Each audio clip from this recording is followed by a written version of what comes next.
బ్రిటన్లో ఇప్పుడు digital ID అన్నటువంటి చర్చ పతాక స్థాయికి చేరింది. మనం కూడా ఆ మధ్యన మాట్లాడుకున్నాం. డిజిటల్ ఐడి భారతదేశంలో ఇవ్వాల్సిన అవసరం ఉంది. డిజిటల్ ఐడి అంటే మనల్ని ఫేస్ చూడగానే ఇప్పుడు మనకి కొన్ని ఫేస్ రికగ్నైజేషన్ యాప్స్ వచ్చినాయి. ఈవెన్ మన ఫోన్లో కూడా ఇన్స్టాల్ చేసుకోవచ్చు. ఎట్లాగా బ్యాంక్కి సంబంధించినటువంటి యాక్టివిటీ, లేకపోతే కొన్ని సంస్థలకు సంబంధించినటువంటి ఏవైతే వాళ్ళకి సంబంధించిన యాప్స్ ఉన్నాయో అందులో లాగిన్ అవ్వాలంటే మన తంబు ద్వారా కావచ్చు, ఫేస్ ద్వారా కావచ్చు, చూసుకోవచ్చు. అది అలాంటి సిస్టమ్స్ ఉన్నాయి.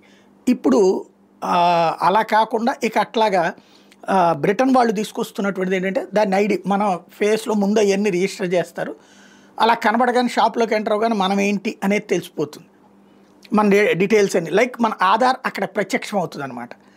ఇలాంటి ఐడీస్ని అక్కడ ఇవ్వాలి అన్నటువంటి నిర్ణయం తీసుకుంటోంది కీర్ స్టార్మర్ ప్రభుత్వం. ఎందుకయ్యా అంటే చొరబాటుదారులకు సంబంధించినటువంటి నివారణ కోసం అన్నటువంటిది. అయితే ఇక్కడ విశేషం ఏంటంటే చొరబాటుదారులను ప్రోత్సహిస్తూ వాడికి కూడా ఒక ఐడి ఇస్తారు, డిజిటల్ ఐడి.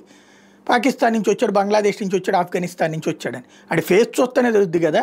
బ్రిటిష్ వాడి ఫేస్ తెల్లగాను పాలిపోయినట్టు ఉంటుంది. మనకి ఇండియన్ భాషలో చెప్పాలంటే పాండు రోగం వచ్చినటువంటి వాళ్ళకు ఉన్నట్టు ఉంటుంది బ్రిటిష్ వాడి ఫేస్. వాళ్ళు బాగా తెల్లగా ఉంటారు కానీ అందంగా ఉండరు.